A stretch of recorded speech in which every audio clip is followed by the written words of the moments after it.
Friends, स्वागत है आप सभी का आपके अपने यूट्यूब चैनल स्टार एजुकेशन में। मैं राकेश कुमार। तो देखिए, इस वीडियो में आज हम लोग देखेंगे दांत के प्रकार के बारे में। जैसे पिछले वीडियो में हम लोग दांत को देखे थे, यहाँ देखेंगे दांत के प्रकार के बारे में। तो दांत थोड़ा जान जाइए। दांत जो होते हैं ना, सुंदरता में सबसे महत्वपूर्ण भूमिका निभाते हैं। अगर मान लीजिए दांत ना हो तो आदमी ढचकल पचकल दिखाई दे। जैसे मान लीजिए पचक गया, दांते ना हो, ऐसे भी हम हंसते हैं तो दांते को दिखाते हैं। तो दांत जो होते हैं, समझिए बेसिकली सुंदरता के लिए सबसे ज्यादा इंपॉर्टेंट होते हैं। तो यहाँ हम देखते हैं दांत के प्रकार के बारे में। तो बेसिक रूप से दांत को समझिए 4 भागों में बांटा गया है: इंसाइजर, केनाइन, प्रीमोलर और मोलर, कृंतक, रदनक, अगचोर्णक और चोर्णक। इस तरह से दांतों की जो प्रकार होती है वो 4 हो गए।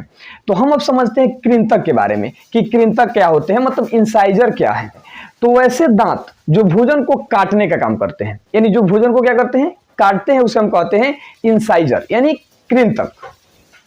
इंसाइजर बिल्कुल सही है। इंसाइजर जो भोजन को काटने का काम करते हैं उन्हें हम इंसाइजर कहते हैं। जैसे मान लीजिए कुछ भी चीज ले लेंगे, काटेंगे यहीं से, तो जो काटने का सामने वाले जो दांत काटने का काम करते हैं वह आपके होते हैं इंसाइजर। किसी भी चीज को हम यहीं से काटे। जैसे मान लीजिए पहले बचपन में मिल जाए तेल और रोटी बोर के बच्चे सबको लपेट कर दे दिए, यहीं से क्या करेगा, काट करके खाना शुरू करता है।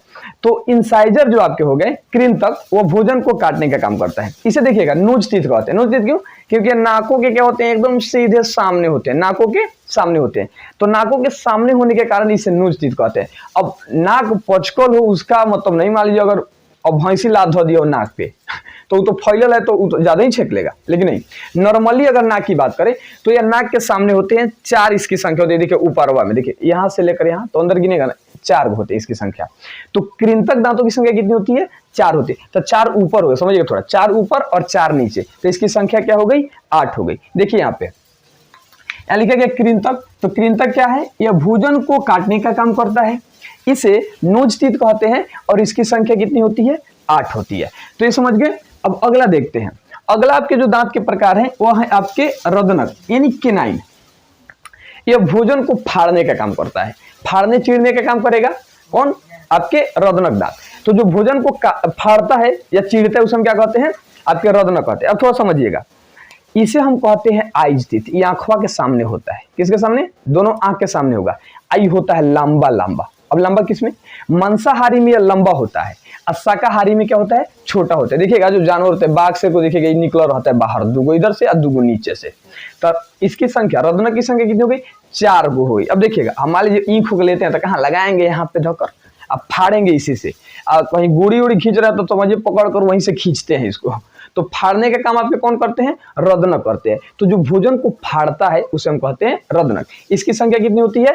4 होती है। देखिए, मांसाहारी में लंबा होगा और शाकाहारी में छोटे होते हैं। जैसे हम लोग भी पहले आदि मानव थे तो हम लोगों में भी ये क्या था? लंबा लंबा था, क्योंकि इसकी आवश्यकता थी। अब जनरली इसकी विशेष आवश्यकता नहीं है। तो ये मांसाहारी में क्या होते हैं? बड़ा होते हैं और शाकाहारी में छोटा होते हैं। इसे देखिए बोर्ड पे, रदनक। तो रदनक क्या है? यह भोजन को फाड़ता है, इसे आइज टीथ कहते हैं और इसकी संख्या 4 होती है। यह मांसाहारी में क्या होगा? मांसाहारी में यह लंबा होता है, लंबा होगा। मांसाहारी में लंबा और शाकाहारी में क्या होता है? छोटा होता है। अब अगला देखिए, अगला आपके है अग्रचोर्णक, प्रीमोलर। यह क्या करता है? भोजन को चबाता है। तो जो दांत भोजन को चबाने का काम करते हैं उसे हम कहते हैं अग्रचोर्णक। अग्रचोर्णक को चीक टीथ कहते हैं, गाल के सामने एकदम। अभी कहिएगा गाल पचकल हो, चाहे ढचकल हो, चाहे फूलल हो, उससे कोई मतलब नहीं है। मतलब यह गाल के सामने होते हैं, इसलिए हम इसे कहते हैं चीक टीथ। तो वैसे दांत जो भोजन को चबाने का काम करते हैं उसे हम कहते हैं अग्रचोर्णक। अग्रचोर्णक जो है वह बच्चों में नहीं होते हैं, यानी प्रीमोलर बच्चों में पाया ही नहीं जाता है। प्रीमोलर जो होते हैं वह बड़े लोगों में होते हैं। देखिएगा यहाँ देखिए, अग्रचोर्णक क्या है? तो यह भोजन को चबाता है, इसे चीक टीथ कहते हैं। इसकी संख्या कितनी होती है? 8 होती है।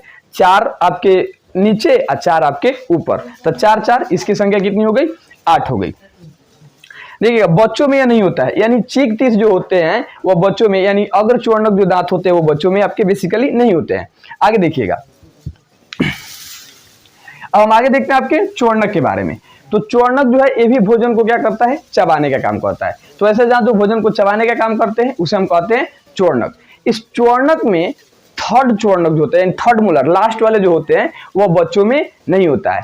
थर्ड मोलर को हम लोग अक्ल दांत भी कहते हैं, विजडम टीथ। लोग ना कहला कि अब बड़का हो गल बा, एकर अकल दांत निकल गए है। तो नॉर्मली समझिए अकल दांत जो होते हैं ना वो 24 वर्ष की अवस्था में मतलब निकलते हैं। वो थोड़ा बेस भी हो सकता है और थोड़ा कम भी हो सकता है, अधिक कम हो भी सकता है। मैंने जनरली समझिए 24 वर्ष की आयु में अकल दांत निकलते हैं। तो बबुआ अब दांत गले, शादी विवाह होकेला हो गए, तो 24 वर्ष की उम्र में क्या निकलते हैं? अकल दांत निकलते हैं। तो हम लोग चौर्णक के जो थर्ड मोलर होते हैं उसे हम कहते हैं अकल दांत। थर्ड मोलर बच्चों में नहीं होता है। अब इसे थोड़ा हम चित्र में समझते हैं, थोड़ा समझिएगा। यहाँ पे हम एक साइड के जबड़ा को लिए हैं, आप नीचे वाला समझिए या ऊपर वाला समझिए, मतलब किसी एक साइड के जबड़ा को हम यहाँ पे रखे हुए हैं।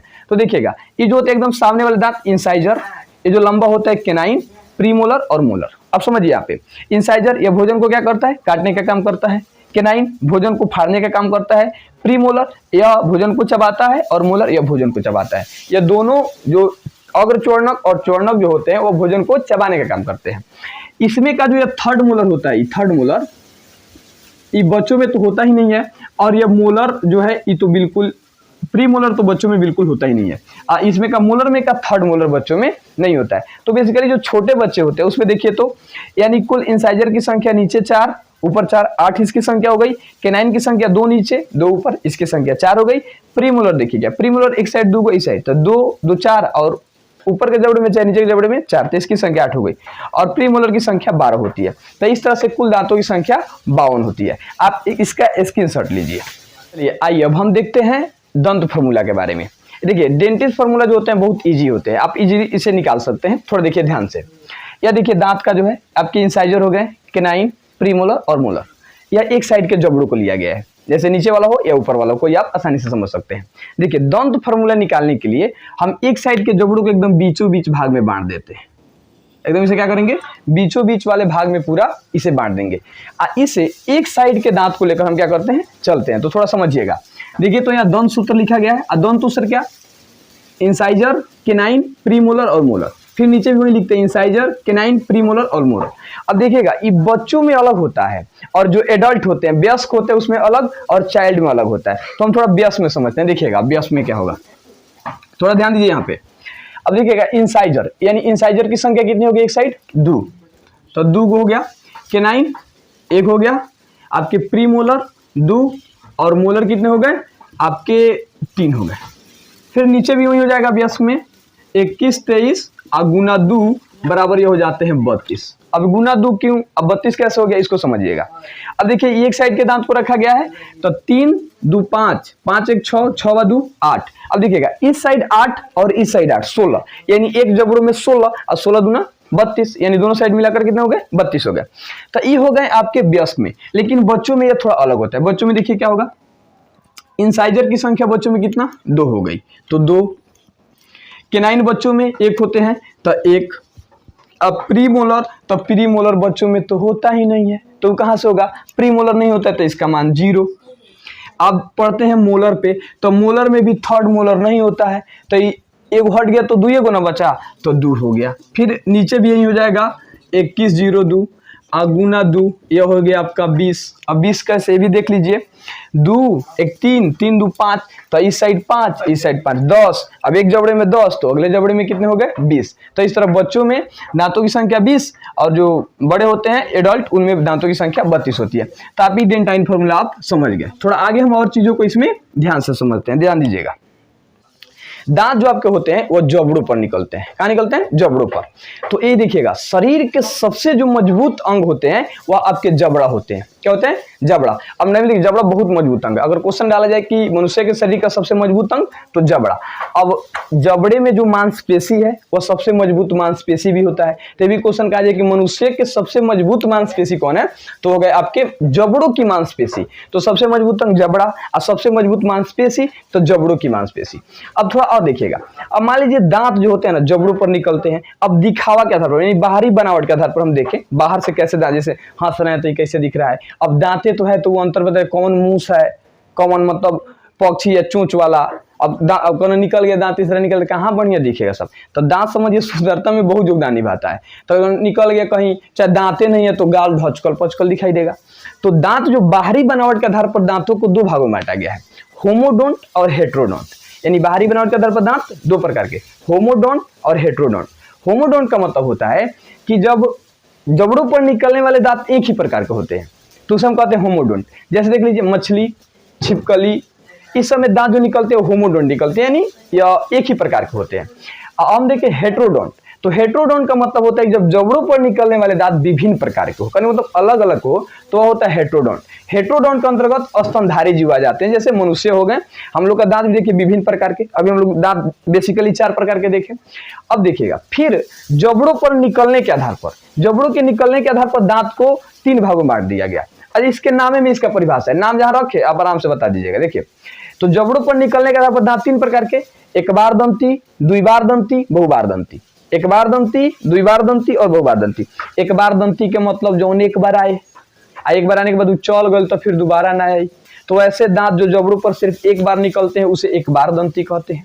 इस एक बार दंती जो दांत होते हैं इसे हम मतलब दूधे के दांत भी होते हैं, एक बार दंती, वैसे दांत जो जबड़ों पर सिर्फ एक बार निकलते हैं उसे एक बार दंती कहते हैं।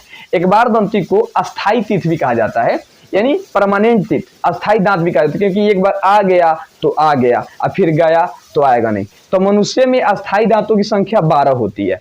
12 दांत जो ऐसे होते हैं जो एक बार टूट जाते हैं तो दोबारा नहीं आते हैं। तो एक बार दंती समझ गया। अब देखिए द्विबार दंती, तो द्विबार दंती का मतलब वैसे दांत जो जबड़ों पर 2 बार निकलते हैं उसे द्विबार दंती कहते हैं। इस द्विबार दंती को दूधा दांत भी कहा जाता है। जो बच्चों में इसकी संख्या 20 होती है, दूध के दांत, और यह समझिए 5 वर्ष की उम्र में निकलता है और 12 वर्ष की उम्र तक लगभग टूट जाता है। तो इस द्विबार दंती को हम लोग मतलब दूधा के दांत भी कहते हैं। अब तीसरा हो गया बहुबार दंती। बहुबार दंती का मतलब वैसे दांत जो बहुत बार, माने जितना बार टूटेगा उतना बार निकलेगा। अब तो ऐसा मनुष्य में होता नहीं है। तो कुछ ऐसे स्तनधारी जीव हैं जिसे छोड़कर जैसे मान लीजिए वैसे कशेरुकी टाइप के जो जीव होते हैं, कशेरुकी, उसमें जैसे बैक में जिसके मतलब स्पाइनल कॉर्ड हो, रीढ़ की हड्डी होती है, रीढ़ की हड्डी, वैसे जीव में बहुबार दंती पाया जाता है। अब देखिएगा दांत के द्वारा ही हम लोग जीवों की अलग अलग मतलब प्रजाति को पहचानते हैं। कौन हाथी है, कौन मतलब पक्षी है, मनुष्य कैसे हैं, कहीं खुरपा खानी निकल गए तो वो अलगे दिखेगा, और सैंपल में रहेगा तो अपने बढ़िया दिखेगा। अब देखिएगा जो बाहर हाथी के दांत होते हैं उसके टस्क कहते हैं। हाथी के जो बाहर दांत निकले होते हैं टस्क कहा जाता है। हाथी दांत को क्या कहते हैं? टस्क कहते हैं। थोड़ा ध्यान से समझिएगा। हाथी दांत में जो बाहर निकल है दूगो, उसको क्या कहते हैं? टस्क कहते हैं। तो बाहर निकले मतलब ये एक प्रकार का केनाइन हो गए, केनाइन के काम करेंगे, बाहर निकले हुए। आई देखिए ये सिर्फ मेल में होता है। किसमें होता है? सिर्फ मेल हाथी में, मेल हाथी में होता है, फीमेल में यह नहीं होता है। तो हाथी के दांत को टस्क कहते हैं। जो बाहर निकले होते हैं मतलब समझिए वो इंसाइजर के काम, केनाइन के काम करते हैं, सॉरी केनाइन के काम करते हैं, और ये सिर्फ मेल हाथी में पाए जाते हैं। तो इस वीडियो में समझिए हम लोग ओवरऑल पूरे दांत को देख लिए, दांत के प्रकार को देख लिए, दांत कितने प्रकार के हैं यहाँ देखिए। दांत के बारे में बेसिकली आपको फर्स्ट वीडियो में बताया गया, उसका लिंक समझिए डिस्क्रिप्शन में, वहां से जाकर उसे आप देख सकते हैं। तो फिर हम मिलते हैं आपसे नेक्स्ट वीडियो में। जय हिंद, जय भारत।